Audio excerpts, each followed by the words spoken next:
Kampuni ya mawasiliano ya Halotel imesema hadi kufikia Septemba mwaka huu imefanikiwa kufikia wateja milioni 16.5 kupitia huduma mbalimbali zinazotolewa na kampuni hiyo. Akizungumza leo Oktoba 16 mwaka 2025 katika maadhimisho ya miaka 10 tangu kuanzishwa kwa kampuni hiyo nchini Tanzania, mkurugenzi wa kitengo cha biashara Halotel, Abdalla Salum, amesema katika kuunganisha wananchi, Halotel itaendelea kuhakikisha kila Mtanzania anapata huduma ya mawasiliano yenye ubora, gharama nafuu na mahali popote. Tulijikita zaidi kuanza kutoa network ya mawasiliano kuanzia vijijini ambako kulikuwa kumesahaulika kwa muda mrefu.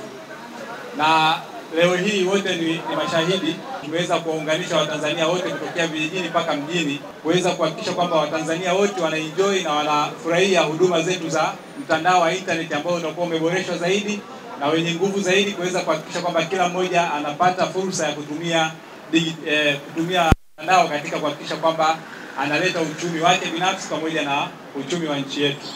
Naye mkurugenzi wa Halotel nchini, Bui Van Tang, amesema kwa kipindi cha miaka 10 wamekuwa sehemu ya maisha ya Watanzania kwa kutoa huduma zenye ubunifu na kuhakikisha kila mmoja anabaki kuunganishwa na dunia.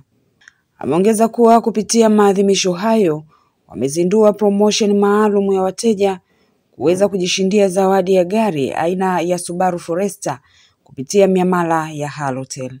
Naye mkuu wa kitengo cha uhusiano na mawasiliano Halotel, Roxana Kadio, amesema kampuni hiyo inaendelea kuimarisha sifa yake kama chapa inayojali wateja wake, si tu kwa kutoa huduma bora za mawasiliano, bali pia uzoefu unaoboresha maisha ya watumiaji wake.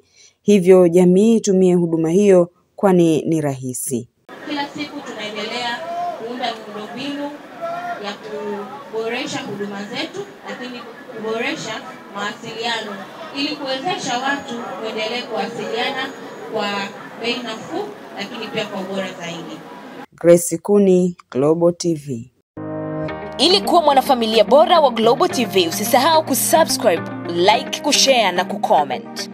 Baada ya kusubscribe, bonyeza alama ya kengele ili kupata taarifa kwa kila video inayopanda Global TV Online.